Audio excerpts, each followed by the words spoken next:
Hello everyone, my name is Ada and welcome to Leafcutter Lessons.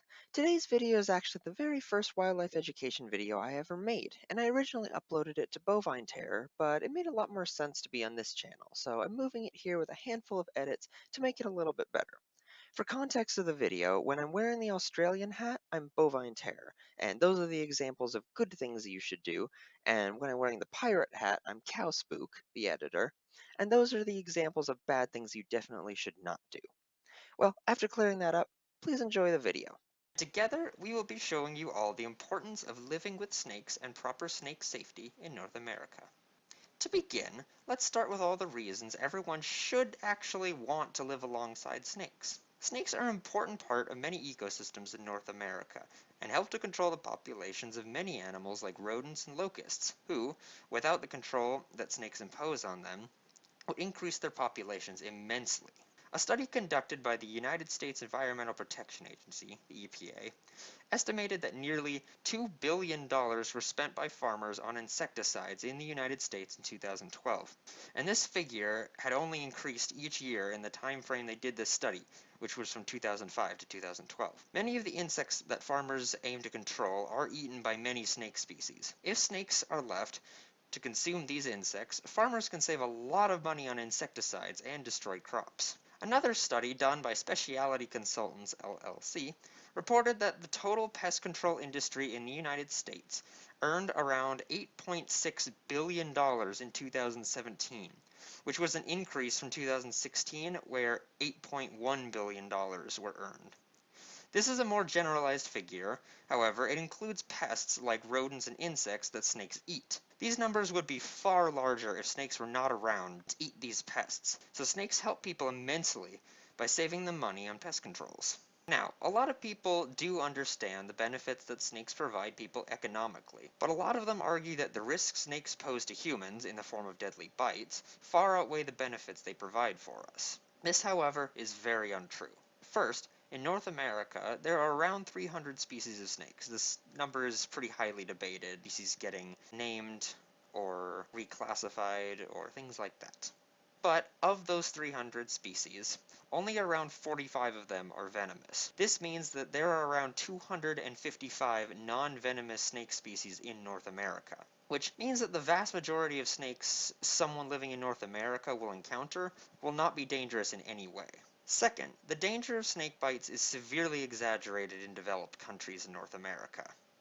In the early 2000s, the American Association of Poison Control Centers reported an annual average of 2,000 venomous snake bites with around 5 to 6 deaths per year in the United States. This number is almost certainly too small, though, as many people bitten do not report their bite or their doctors do not consult with a poison control center. So a more accurate number would be around 7,000 to 8,000 venomous snake bites per year with 5 to 6 deaths. Assuming each bite is attributed to a different person, that means that only around 7,500 people out of 300 million people in the United States get bit by a venomous snake, and only 6, to highball it, out of every 300 million people die of snake bites in the United States. That means that about every 1 in 40,000 people in the United States will get bitten by a venomous snake each year. That is assuming every bite is to a different person, which is not the case. And only 1 in 50 million people, 1 in 50 million people will die from venomous snake bites. Additionally, 98% of these venomous bites occur when the person is deliberately trying to handle, harm, or kill the snake. However, these numbers are very different in other less developed countries in North America, as access to antivenom is much harder and exposure to snakes in daily life is more frequent. These numbers are also not well known, as bites are rarely reported or documented. Given this, I completely understand people with the opinion that the risks posed by snake bites outweigh the benefits, but only if they live in countries where antivenom is not easy to come by. In places where it is easy, like the United States and Canada, which make up the vast majority of the population and landmass of North America, there's no argument that their risks outweigh their benefits. Now, I'm sure I've not heard every argument that exists for why snakes' risks outweigh their benefits, and because of this, I encourage anyone who watches this to comment on why you believe their risk is greater than their benefit, especially after hearing my argument for why they are beneficial.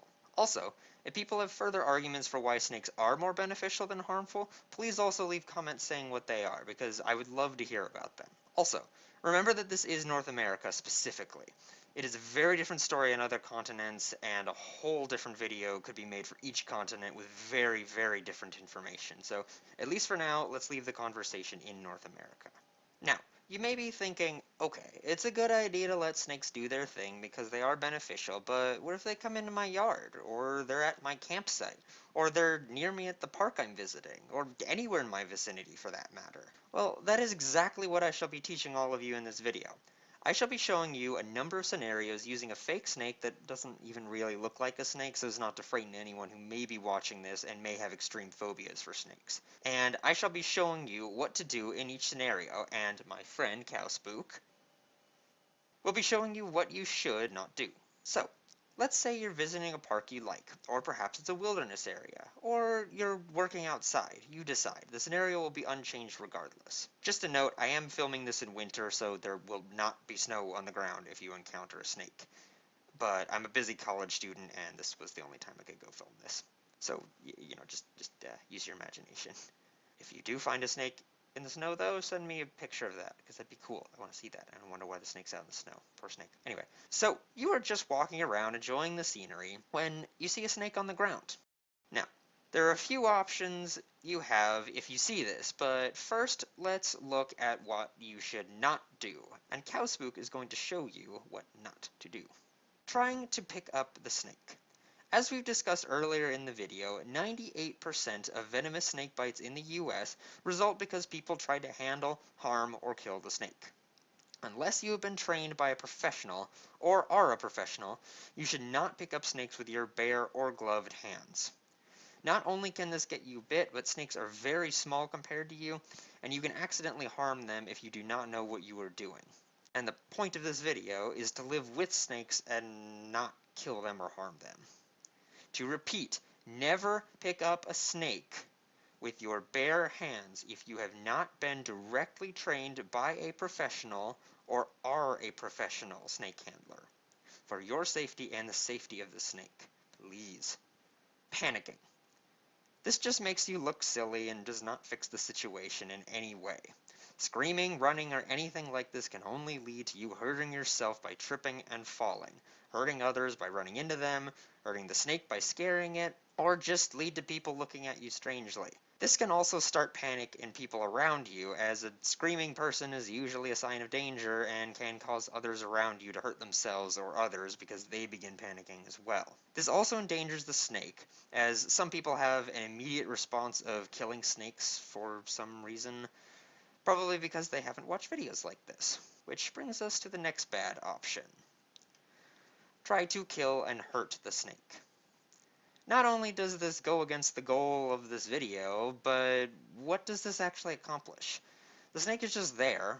It isn't hurting anyone, and if this is an outdoor area, it is technically the snake's home, so it's actually supposed to be there. The snake isn't going to chase after anyone. In fact, the response of most snakes in North America is to run away from humans or to curl up in a defensive pose and wait till the humans leave.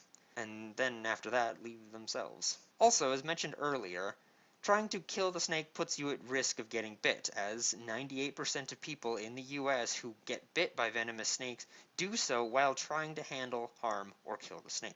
Now that we've seen what you should not do and what the consequences of those actions are, let's look at the correct options you have. Just leave the snake alone. Snakes are not going to chase after you. They can't eat you, and they don't have any other reason to attack you, so they will leave you alone if you leave them alone. And again, emphasis on North America. This is a different story in other parts of the world. Move the snake.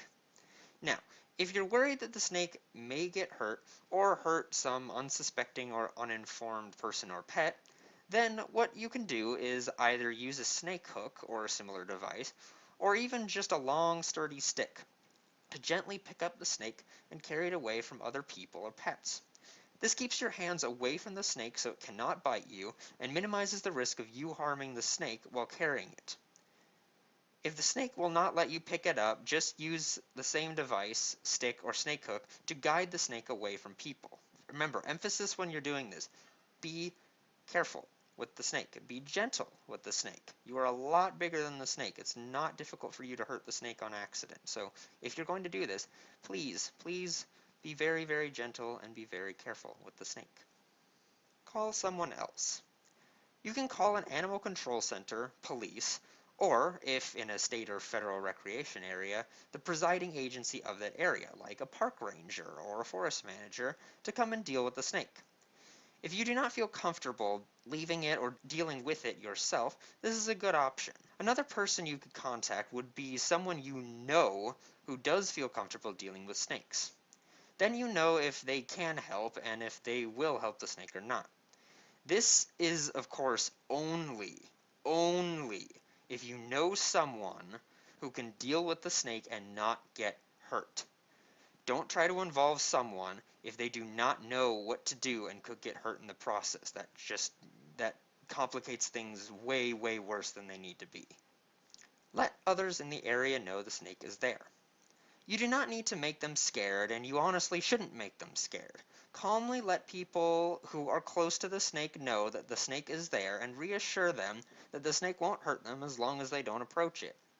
Letting people know the snake is there is important for allowing others to react appropriately to the snake so they don't accidentally hurt the snake, get bit, or panic. Telling people will sometimes result in people wanting to hurt the snake. This will just happen, and it will end up being your responsibility to not let anyone do this. You do not need to do anything drastic. Just reassure those people that the snake is not hurting anyone and that it will be taken away by you or someone you've called. If you do not try to stop those people from killing the snake, they will either kill the snake, which, as we've discussed, is a bad thing, they will get bit by the snake, which, again, is a bad thing, or both things may happen, and that's just even worse. Or the snake will just get away. Only one of these options is good in any way, and if you assure people who want to kill it that the snake will be taken care of, most people will accept that and wait till the snake is taken away. These people are not usually people who find pleasure in killing snakes or think it's a good thing. They just often think that's the only way to protect people from snakes. And so it is the responsibility of the informed to teach the uninformed that there are better options.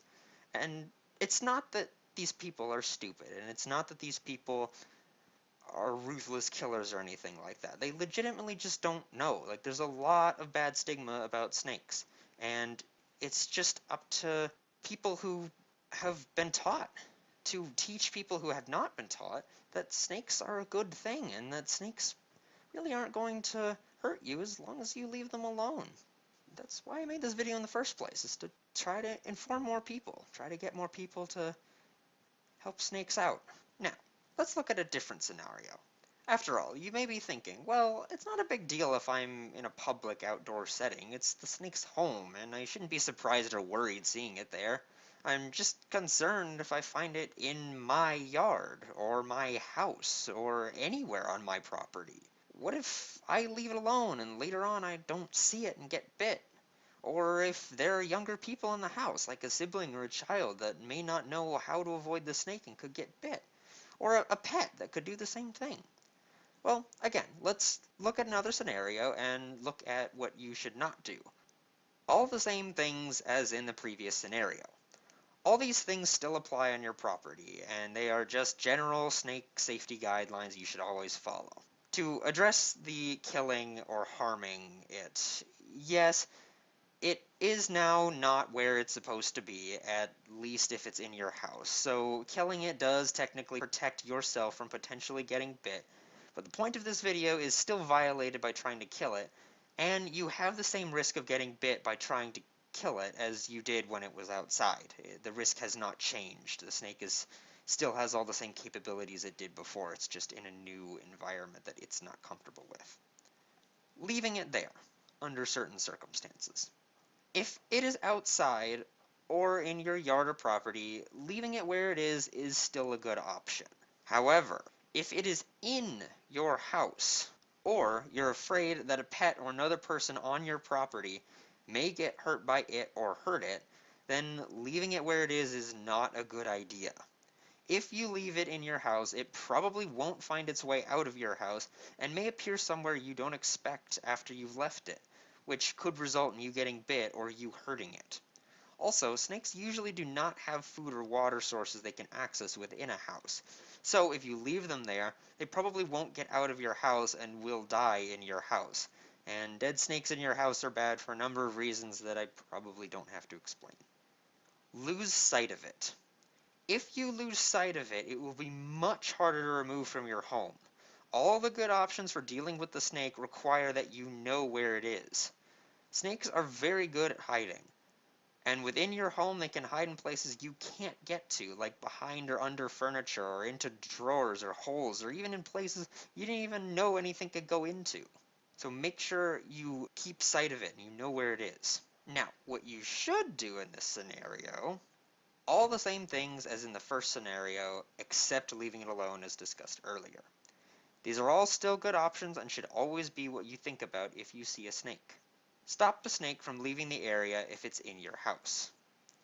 If the snake is in a certain area, attempting to trap it in that general area is always a good idea. This prevents it from wandering all over your house and allows you to leave the snake alone and know where it is, thus eliminating the need to not lose sight of it. If you try to restrict the area it can move around in, make sure you make the area large enough that you do not endanger yourself or the snake. So don't try to trap it in a bucket or a cup. Build a large wall all around it to keep it in a confined area, but allow yourself to have space between the snake and yourself so it doesn't bite you, and so you do not accidentally set something on the snake as you're trying to trap it, thus harming it. I don't have this option because I'm a college student with nothing to build a wall around the snake, as the only thing I could use would be books, and they aren't usually tall enough to trap any snake. So if you have materials that you can do this, this is an option for you. If you don't, then this unfortunately is not an option for you. This is also only really useful in your house, and it's not very helpful outside, as then you only prevent the snake from leaving on its own accord. Letting the snake leave on its own is always the preferred option in any situation, as it prevents anyone from being harmed by the snake, but this option is not always available. So use it when you can. If you can't, then look to another option. Keep young people and pets away from the snake, but let those people and others in the house or on the property know the snake is there. Letting people in your house know that the snake is in the house and where it is important because if people are startled by the snake, they can do any number of bad things that could injure themselves, others, or the snake. Also, if anyone is afraid of the snake, then they will know not to go near it since they know where it is. Keeping children or pets away from the snake is also a good idea because pets cannot understand what you're saying if you explain the snake could be dangerous to them or that they could hurt it. And children often do not understand the dangers of such a situation, or what they could accidentally do to harm the snake. Alright, so, if you guys have any other questions about what to do in any scenario, by all means ask, and I will respond with a few suggestions. As a final point, I have a few more bits of information that may help some of you with snake safety and cohabitation. First is identifying snakes. Identifying what kind of snake you're looking at is always an invaluable tool for snake safety.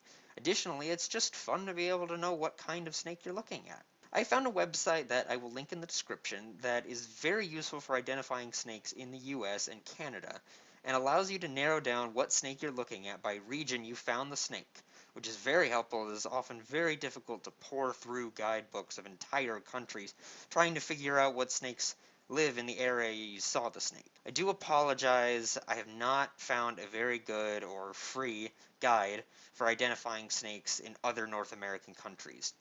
But oftentimes doing a web search to identify snakes can at least give you an idea of what kinds of snakes you could have seen. If you aren't sure, never assume. This is probably even more invaluable than identifying the snake, as there are many snakes that mimic venomous snakes that are not venomous themselves. So even if you think it's a non-venomous snake that is mimicking a venomous one, do not assume it is non-venomous unless you are absolutely positive that it isn't venomous. The best thing you can do is never assume the snake you are looking at is harmless. But also don't live in fear that all snakes are venomous. Just be careful and follow the guidelines of this video and you should be totally fine. Finally, my last word of advice is to enjoy your encounters with snakes. Snakes are elusive, shy creatures, and it's a decently rare and exciting opportunity to see snakes. So if you do encounter one, enjoy it, because you may not get to see very many in your lifetime, and snakes are so cool. So enjoy every moment you get with snakes. After all, if we're going to live together with snakes, why not enjoy the moments we get to be together? If you all have questions about specific venomous snakes or how to respond more specifically to different venomous snakes, because there are some differences, then please leave comments, because I am planning on making a video that talks about different kinds of snakes in North America, and it would be great to know what things you guys would like to know about. Just remember, the guidelines that I've outlined here are general snake safety rules. They're not going to be specific to specific species, but these rules will work for all of the snake species in North America.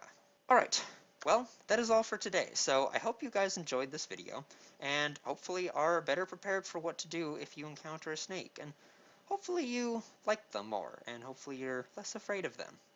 I do hope you learned something new today, and if you want to hear more about the natural world, both now and in the past, subscribe to the channel and hit the bell to add a little nature in your lives. And cut.